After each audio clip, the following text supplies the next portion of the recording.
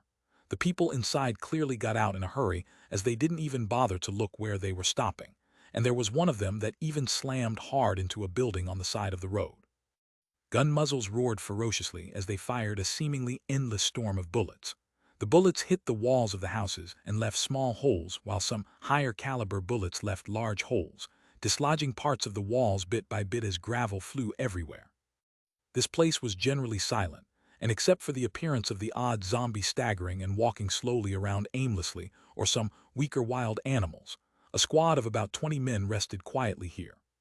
However, after an enemy group appeared a few days ago, the forces guarding this part of the border had been considerably reinforced to protect against possible retaliation in case an enemy group appeared. After all, the son of a leader of a large camp of survivors, and several powerful men had been killed here. Therefore, a group of 100 men was stationed in this position, along with 10 vehicles with mounted heavy weapons. In addition, each soldier had a total of 200 rounds of ammunition, 1 grenade, and the support of 5 Type 53 heavy machine guns with several strips of ammunition. With approximately 40% of the beginning village's armed forces stationed here and plenty of weapons, these men believed that even if a large armed group appeared, they could hold out for a good while, until reinforcements from the central base caught up. However, when the enemy group appeared, the defending soldiers realized that their thoughts were too naive. The other side had more than 60 men armed with Type 51 rifles and other types of weapons used by the Liberal Army many years before. Even if one set aside the fact that the defenders had an innate advantage since they were stationed in privileged positions, regardless of whether it was in quality of weaponry, quantity of ammunition, or number of armed men, the defending side had the absolute advantage. The temporary leader of the squadron in charge of protecting the main road heading north knew that an enemy group could appear at any moment. Therefore, when he noticed a large caravan of vehicles approaching from a distance raising a cloud of dust, he did not even hesitate when he ordered to fire. At first, taking advantage of the first strike advantage as well as their positions, the defending side had the upper hand and killed approximately 5 or 6 men from the opposing side who were unlucky and even managed to turn an enemy vehicle into a fiery fireball that exploded noisily. However, the appearance of 2 people with surprisingly powerful skills changed everything. Backslash, backslash, backslash. Bang, bang, bang, bang, bang. The sound of gunfire shattered the tranquility in its totality. The 2 sides collided in a heated clash of fire and metal. In the midst of such chaos, regardless of whether one was an expert or not, a single mistake or a bit of bad luck would be more than enough to make an entire life disappear in the blink of an eye. War was cruel precisely because one did not know if one would come out of it alive. The number of wounded and deaths accumulated little by little for both sides, and blood began to stain the earth once again. The groans and screams of pain seemed to fight against the sound of the muzzles of the guns that were firing intermittently, while the military-dressed men belonging to the beginning village and the police-dressed men of the enemy side fell to the ground with bullet wounds in different parts of their bodies. Inside a small apartment, a group of 5 people in police clothing used the walls as cover and occasionally leaned out of the windows to shoot back at the other side. "Boss Wang, if we don't do something soon, we'll be surrounded by the enemy," a police officer shouted anxiously as he gritted his teeth and fired very carefully as if he was afraid of wasting one extra bullet. "Dayun, what do you think?" a tall and burly man over 2 meters tower-like in height, whose skin was completely black, inquired. His expression was calm even in the midst of all the shooting, as if none of this had anything to do with him. His eyes were small, and his nose was a little sunken inward, which gave him a bit of an awkward appearance. But the pride and confidence in his voice was such that one would think he was the ruler of the world. Considering this is the shortest way to get to the south, and judging from the last transmission Kang Hong sent, he and his group definitely had to pass this area. A beautiful woman with an extremely hot body replied. Although her body was extremely seductive, her eyes looked like 2 caves of chilling ice as anyone who met her gaze hurriedly looked away. These 2 people were named Wang Zedong and Dai Yin. They were the 2 strongest of the 4 most powerful evolvers under the command of Kang Rong, one of the leaders of the survivors' camp from which the 2 Nangong siblings had fled. Wang Zedong was silent before a sneer appeared on his face. That guy Kang Hong chased that little kitty Nangong Linkson all the way here, but probably ended up dying, ha ha ha. Why else would we not get news? He didn't seem worried about teasing his boss's son, and didn't seem to care about his death either. Dai Yun said indifferently, even if that little brat is dead, we will have to kill all these soldiers. If we come back empty-handed, that fat pig with the surname Kang will start cursing and our pay might go down. Well, whatever. Wang Zedong stretched his body, causing several crackles similar to small explosions to echo throughout. Turns out I need to blow some heads off. After fighting that first-order bull, things have been boring as fuck. Wang Zedong grunted noisily as he activated his skill. His body began to grow in size until he was 6 feet tall. His muscles swelled and his clothes broke out in shreds of cloth. On his skin, small but terrifying spiky scales with a metallic glint began to grow until even his face no longer looked human. The previously round pupils of his eyes elongated into a snake-like fringe, while a pair of sharp claws grew on his hands. A robust 2-meter-long metallic tail appeared behind him and shook gently in the air. Ha ha ha ha. The feeling of power I get when I use my second-order dragon transformation skill is really the best. Wang Zedong laughed out loud as he looked up at the ceiling. Some bullets pierced through the broken windows and hit his body, but simply bounced off and fell to the ground, making light clinking sounds as they fell. Wang Zedong looked indifferent, as if he hadn't even felt the bullets that hit him. Dai Yun, if I kill more than you, you'll have to let me fuck you tonight. Ha ha ha. With an arrogant laugh, Wang Zedong stomped on the ground and shot out like a torpedo towards the outside. Bang! The concrete wall was crushed, as if a battle tank had smashed through it, and the armed police officers inside were riddled with bullets after losing the cover they depended on. Dream on, you fucking scum. Dai Yun's eyes flashed coldly. She moved her feet strangely as if she was dancing, but surprisingly, the bullets that were about to hit her only missed her by small margins of error. If one looked carefully, one would see that her dark eyes had a small golden light in them. The next instant, she became a gust of wind and shot forward, dodging the enemy bullets as if she knew where they were going to hit beforehand. Inside a half-collapsed building, a soldier in military uniform pulled the trigger of his light machine gun viciously. His eyes seemed to have turned red in blood as he saw some of his allies fall in pools of blood. Suddenly, the man seemed to see something out of the corner of his eye and soon felt a slight pain in his neck. However, before he could react, the next thing he saw was a decapitated body with dark red blood spurting from the neck like a fountain, and his only thought was, "Isn't that my body?" before his mind fell into deep darkness. Wang Zedong appeared beside the corpse with a ferocious grin on his monstrous face, scaring the other soldiers who were also inside the broken building. "Be beast! Kill him!" The 5 or so soldiers went into a frenzy and began firing at the intruder with frightened expressions. None of them knew how this human monster had appeared here. Bang, bang, bang, bang, bang. The bullets hit Wang Zedong's scaly body, which had turned into a beast, creating loud sounds of metal hitting metal before falling to the ground. He simply stood there as a big smile that grew bigger and bigger was forming on his face. The soldiers began to despair, and after several seconds of continuous fire, the magazines of their weapons were completely emptied. 4 of them backed away in fear and turned to flee. "Hey, hey, if you run it's no fun," they heard a rough growling voice followed by a bang. Wang Zedong swung his long tail like a limb and struck the 4 soldiers in the torso, causing their bodies to explode into chunks of flesh. Dark blood stained the floor and walls as red flesh splattered everywhere along with chunks of broken bones and severed limbs. The building fell silent as the one living soldier shivered all over. The man was so scared that he even stopped hearing the sound of the battle raging outside, and his eyes were fixed on the monster in front of him. "Hey ha, what's wrong? Did the dragon eat your tongue? Ha ha ha." Wang Zedong laughed out loud before swinging his right claw diagonally and tearing the soldier's body into several pieces even before he could scream in pain. Like a prehistoric beast out of a nightmare, Wang Zedong kicked the wall of the half-demolished building and walked out with slow steps. While licking his lips, a wild, arrogant look shone in his reptilian eyes as surveyed the battlefield with a bestial expression as the bullets bounced off without even leaving marks each time they hit his hulking body. Backslash, backslash, backslash, backslash, backslash, backslash, backslash. Thanks a lot to all those who used their golden tickets to vote for BW. Chapter 231, Dominant Bai Zemin Part 1. Damn monster. Lao Jiang beast, I'll kill you. Seeing their teammates falling one after the other like flies helplessly in the face of the terrifying claws of the monster-like human beast, the soldiers shouted and fired with even more fervor. However, all the bullets just bounced off as they connected with the hard metal scales covering the body of the strange creature. It didn't matter if it was light machine gun, rifle, sniper. None of these firearms had the slightest effectiveness against the enemy.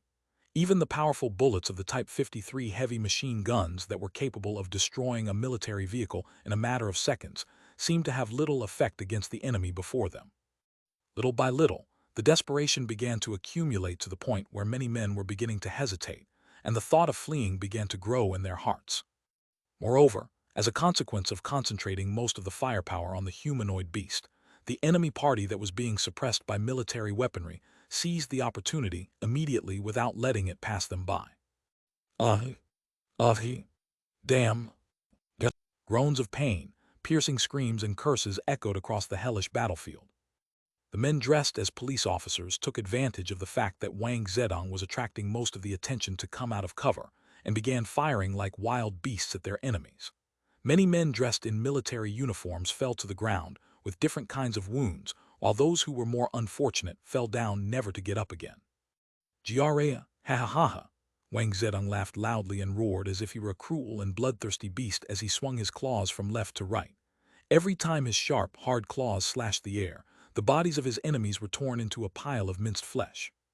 His entire body was covered in blood and flesh, giving him an extremely terrifying appearance. Pieces of human flesh were stuck between his claws, while several fragments of shattered bones could be seen on his shiny scales. Low-caliber bullets and normal bullets could do nothing against Wang Zedong under the activation of his second-order dragon transformation skill, and although the high-caliber bullets from the Type 53 machine guns caused him some physical pain, that pain only served to stimulate his fierceness to new heights. For every second that passed, he became more and more ferocious as he raced across the battlefield like an unstoppable dinosaur, destroying buildings that got in his way and burying soldiers inside, simply crushing his enemies with his superior physical body. Meanwhile, Dai Yun was not too far behind Wang Zedong in terms of massacre either.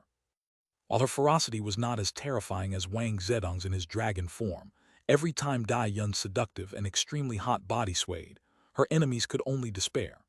Every movement of her flexible waist made her look like a slippery female water snake, and no matter how much they shot at her, the bullets miraculously passed just millimeters away from her body.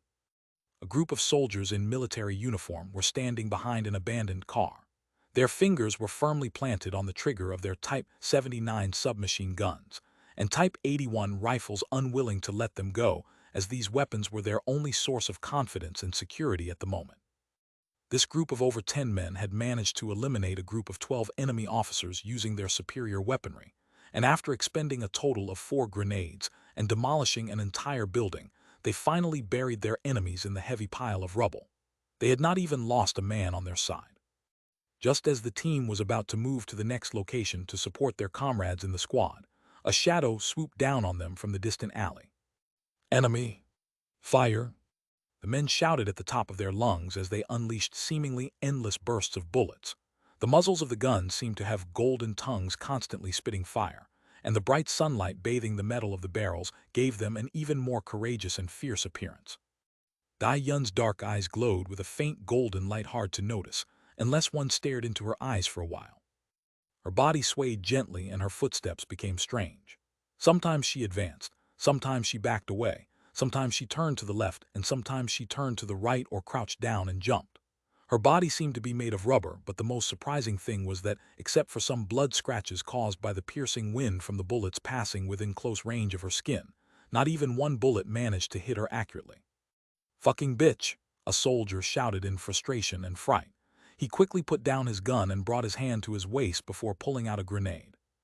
"Go to hell!" the soldier shouted as he raised his hand high in the sky and gathered strength in his arm to throw the grenade in the direction of the enemy. Dai Yun's beautiful face remained impassive as she dodged the bullets and rushed forward. When she saw a soldier raise his hand, the sun's glare shone on the grenade and Dai Yun's eyes flashed coldly.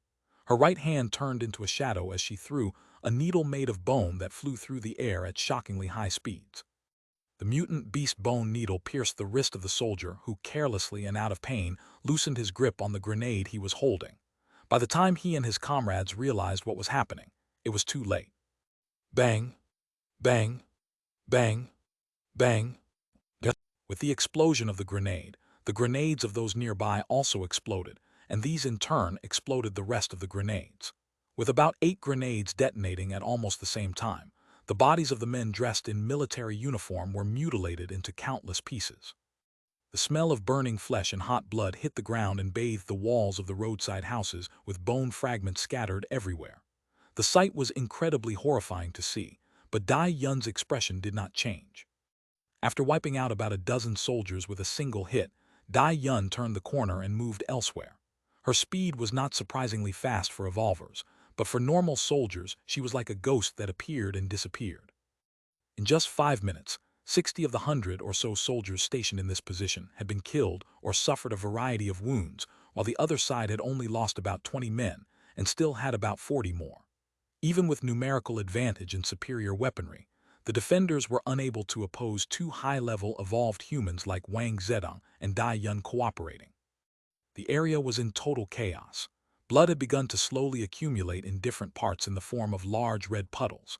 Flesh and limbs, as well as the torn bodies of soldiers, were everywhere, and many men finally could not take it anymore as they turned to flee. However, none of these deserters managed to escape. Arg.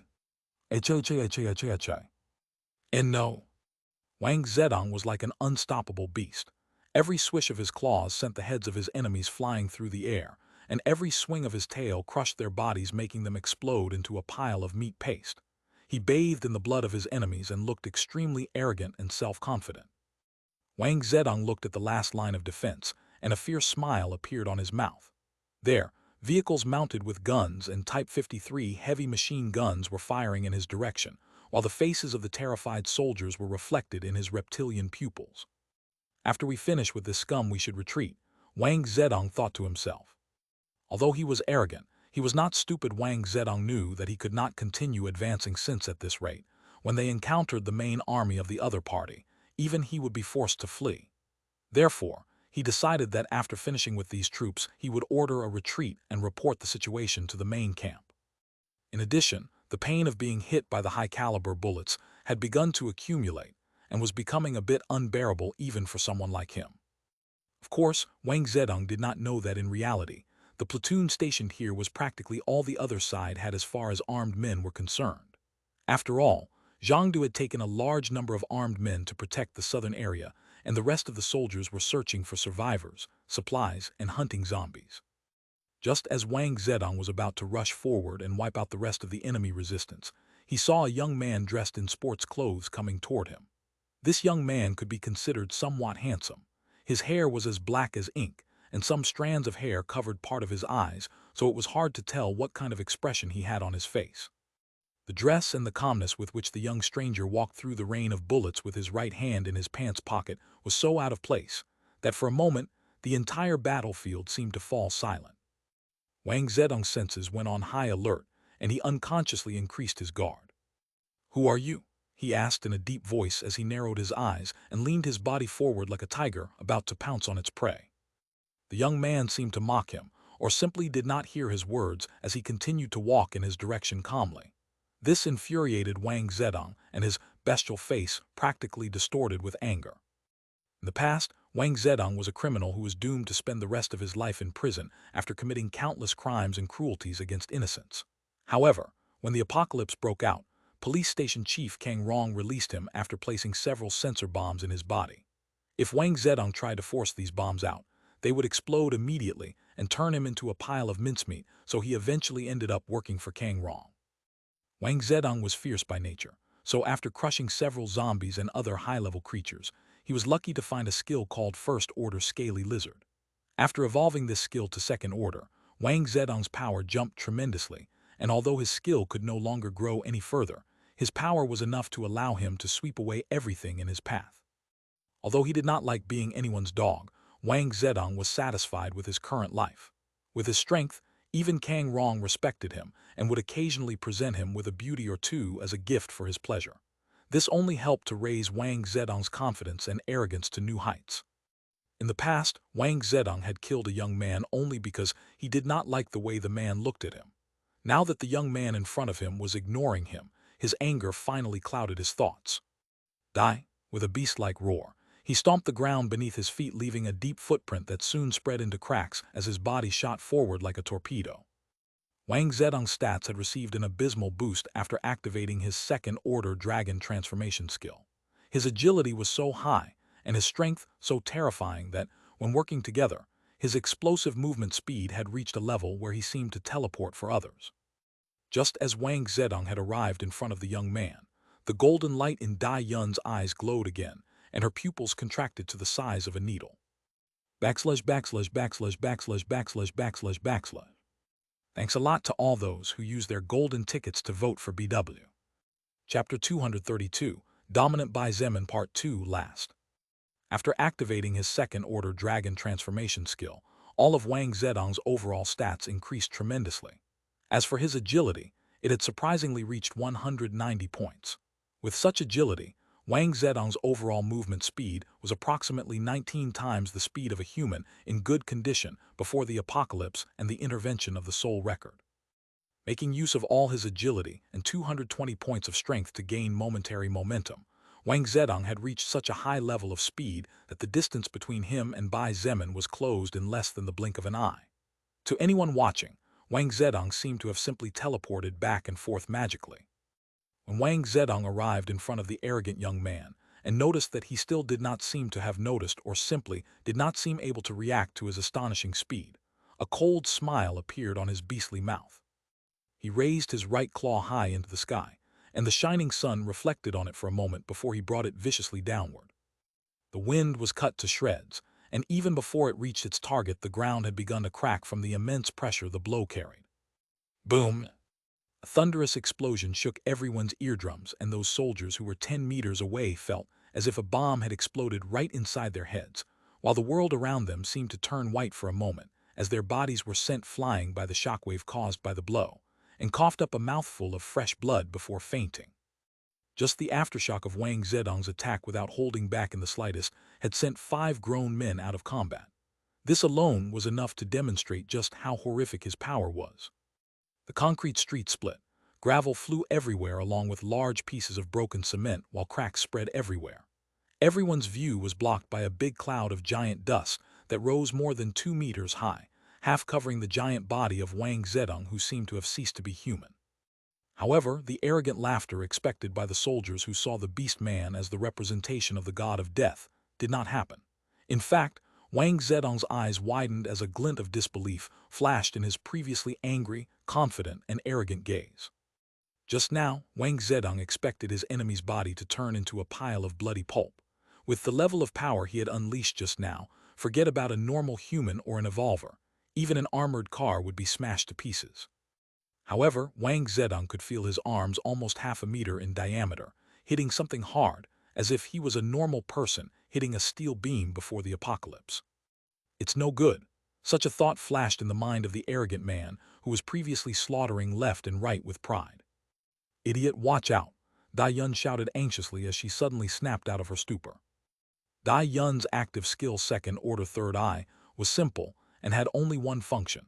It allowed her to feel what was going to happen 0.2 seconds before it happened. It was different from seeing the future, as it was just a feeling that depending on actions could be changed. Thanks to this skill and her amazing analytical ability, Dai Yun could glimpse the best path and the best way to avoid danger, and thus defy a hail of bullets as if she were taking a walk in the woods. Just now, out of curiosity, Dai Yun activated her third eye skill and was terrified when she felt that not only did her ally fail miserably in crushing the mysterious young man, he was also completely overwhelmed. Dai Yun couldn't believe it, and that was precisely why she froze for a moment. She knew how terrifyingly powerful Wang Zedong was, but the ease with which this young man in his early 20s defeated him made no sense at all. If Wang Zedong previously felt that something was wrong, Dai Yun's shout confirmed his theory even more. In a hurry and as if he had received an electric shock, he withdrew his right arm and was about to jump back to put some distance between him and his enemy. Unfortunately, it was already too late. What's wrong?